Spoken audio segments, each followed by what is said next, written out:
எல்லோரும் எப்படி இருக்கீங்க? இப்போ வந்து டக்கு நம்ம வீட்டில் ஒரு ஸ்நாக்ஸ் செய்கிறதுக்கு இந்த மரவள்ளிக்கிழங்கு வச்சு ஒரு ஸ்நாக்ஸ் செய்யலாம். அது எப்படி செய்யலான்னு பார்க்கலாம். அதுக்கு மரவள்ளிக்கிழங்கு வந்து ஒரு 300 கிராம் கன்று வாங்கியாச்சு. தோலை நல்லா வெட்டி எடுத்து சுத்தம் பண்ணிவிட்டு அது துண்டு துண்டாக வட்டமாக வெட்டி எடுத்துக்கோங்க. இல்லைன்னா சின்ன சின்னதாக வெட்டி எடுத்துக்கோங்க.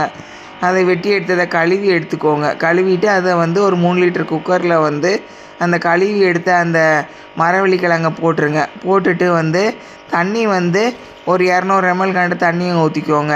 கேஸ் ஸ்டவ் ஃப்ளேம் வந்து மீடியத்தில் வச்சு குக்கரில் வந்து ஆவி வந்தோடனே வெயிட்டை போட்டு ஒரு விசில் வந்தோடனே ஆஃப் பண்ணிடுங்க. அதுக்கப்புறம் வந்து அந்த இதை எடுத்து அந்த குக்கர் வந்து ஆறுனதுக்கப்புறம் அதுக்கப்புறம் திறந்து எடுத்துக்கோங்க. திறந்து வெயிட்டெல்லாம் எடுத்துகிட்டு ஒரு கடாயில் எடுத்து அதை வந்து ஊற்றி வச்சு கேஸ் ஸ்டவ் ஃப்ளேம் மீடியத்தில் வச்சு கொதிக்க வச்சுருங்க.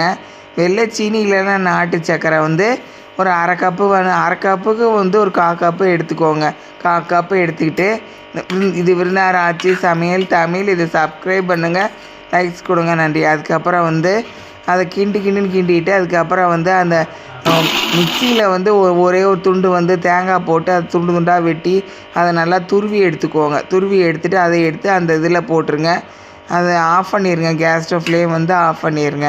அதுக்கப்புறம் அதை எடுத்து கிண்ணத்தில் வச்சு குழந்தைங்களுக்கு கொடுங்க. குழந்தைங்க விரும்பி சாப்பிடுவாங்க. நன்றி.